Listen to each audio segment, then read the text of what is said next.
മതി, ഇല്ലെങ്കിൽ എന്റെ സ്വഭാവം മാറും, പറഞ്ഞേക്കാം. അതെ, ഈ കോപ്പൂട്ടൊന്നും കൊള്ളാം. നാളെ രാവിലെ അവന്മാരായിട്ട് കൊടുത്ത കഴിഞ്ഞ പ്രാവശ്യത്തെ പോലെ മുങ്ങിയണ്ടല്ലോ, ഒറ്റ ചവിട്ടിയാൻ ചോട്ടും. എന്റെ സ്വഭാവമല്ലോ സെക്രട്ടറിക്ക് മറ്റുള്ളവർക്ക്. എടാ, നീ ഒന്നുകൊണ്ടും പേടിക്കണ്ട.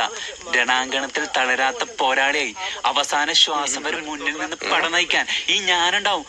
കേക്കാണ് പറയണേ. ഉണ്ടായാ മതി. പിന്നല്ല, വന്നു ഒരു തന്നെ വിശ്വാസമില്ലേ ദൈവമേ.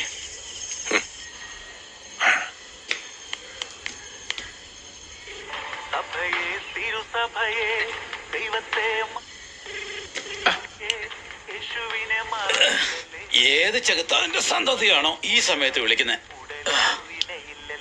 ഭാഗ്യം ചെകുത്താനല്ല, നായര. സാറേ, നാളെ ഒരു യുദ്ധം നടക്കും. യുദ്ധം. എന്താ പറ്റിയേ? വലിയൊരു ബോംബ് വെച്ചോ? എന്റെ സാറേ, ഞാൻ നമ്മുടെ പിള്ളേരെ പറ്റിയാ പറഞ്ഞേ. മൊത്തം കലിപ്പില്ല.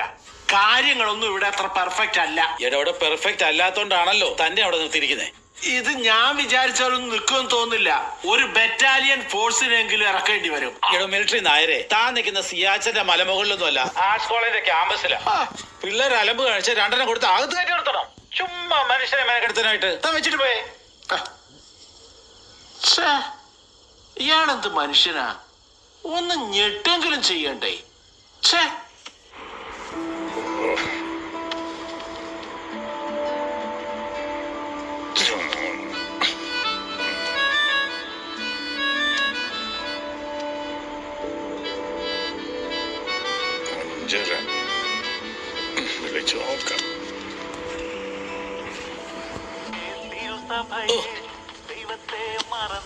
അതിന് മറക്കാനായിട്ട് നീ ഒരു അവസരം തന്നിട്ട് വേണ്ടേ?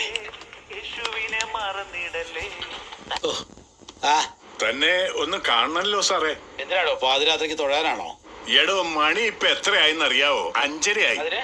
താൻ എന്നെ എടുക്കും അവിടെ? ഞാൻ കടപ്പുറത്ത് നിന്ന് കാറ്റ് വെള്ളം ഇറങ്ങിയതാ.